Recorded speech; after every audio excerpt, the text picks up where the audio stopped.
Rage baiting, the act of mental violence a person uses to trigger a person or a wide audience. This can be done by either spreading misinformation or facts that people typically don't want to hear. Accusations! These are not accusations. This is false accusation. Just basically being intentionally toxic. Now, I don't condone the rage baiters out there, but I'm not gonna lie. Some of these arguments I've been seeing on social media are hilarious. Like, have y'all ever seen the LeBron and Jordan debates? Or the Messi versus Ronaldo ones? It's like a back and forth civil war out there, and it's all rage bait. I remember one time I was on X, Twitter for you people. Yeah, you guys know who you are. And I was having this back and forth with this young nigga. Well, that's what we call them. And he was trying to like rage bait somebody, and yeah, I fell for it. It was a perfectly laid trap, but I had to jump on it. No diddy. So anyways, this same guy that rage baited me, he said Lil Uzi's career, yeah, Lil Uzi, is far better than Lil Wayne's career. I was flabbergasted. I get his opinions at the end of the day, and it's all subjective. But don't let anybody ever tell you there's no such thing as a bad opinion. Anyways, so how do I know it was rage baiting? So when we were going band for band, with facts comparing both artists and all the accolades they've won, their achievements, their fan base, it wasn't even a comparison. I mean, I was running away with this. I had the W in the bag, bro. I mean, come on, it's Lil Wayne and Lil Uzi. I mean, look at them. We all know Lil Wayne is bigger, but I started to realize, yo, did I just get rage baited? No! No! No! This can't be happening! No! So there comes a point in time where we are in the conversation. I asked him, are you trolling me? He's like, yeah, I was trolling you.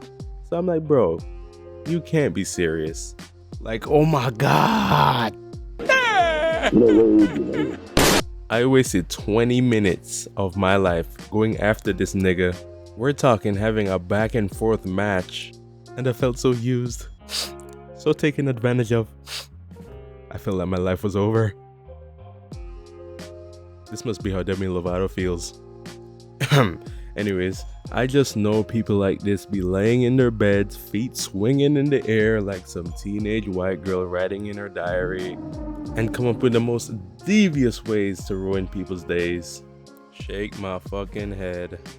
In human nature, we're just negatively drawn to bad influences, because we just don't want to hear no bullshit around us. Yeah, we could just ignore it and move on with our lives. Psych!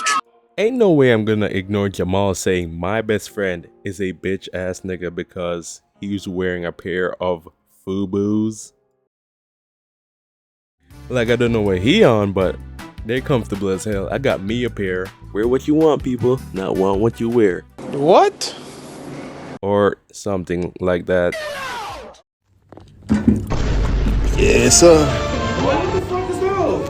I got on my FUBUs. Future underrated bosses unite. There's also those TikTokers that go around filming people in public while trying to rage bait them. Yeah, you know the ones. It's always fun and games until someone crashes out on you. Or worse, send you to a one-way all-inclusive trip to the next Michael Jackson concert. Sweet cheese in your snitching ass. The point here, don't mess with the wrong people. There are people out there that had a terrible day at work. Probably had a terrible day in general. Just to get run up by some goofy dude trying to make a rage bait video for his no followers YouTube channel. Valid crash out moment. All in all, it's not good to be rage baited. It's not a good feeling. And I know, I said I don't condone it at the start of the video. But what if, stay with me people, now you're the one doing the rage baiting.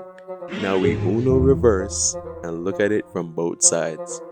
The feeling of intentionally rage baiting somebody is glorious. Like, sex is okay and all, but have you ever triggered somebody with misinformation and watched them go off and act like a toddler? Yeah, I have. And there is no better feeling. I felt like Thanos when he gathered all the Infinity Stones. And that's why the concept of rage baiting is so strong. Because human psychology loves to be the center of attention no matter what. Take politicians for example. They rage bait each other all the time to make the others say some wild shit to degrade themselves. What did he say? Yeah, you know, politicians, the same people who enforce the rules, but these are the same people who act like kids the most in any country. So I remember one time I left a comment under a gaming post on Instagram, and yeah, wait for it, it was a rage baiting comment. Yep. Alright, here we go. I said God of War was an overrated game because the fan base were a bunch of skinheads like Kratos himself. 11 out of 10 rage baiting. I got lit up in the comments. I got a lot of likes. I don't know how, but that's just social media for you. But I remember I intentionally started World War III. Yeah, it was a funny experience. There were people that genuinely thought I was being dead ass. Then there were the people who called me up for rage baiting and realized what I was doing. But for the people already in the trap, rage bait successful.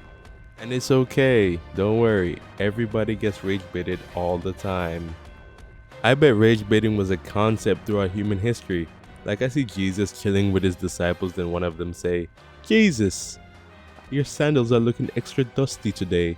And then Jesus, being the real top don he is, says, "Oh, that's not dust. That's just the ashes of my haters I'm stepping on." Like, you see how hard that was.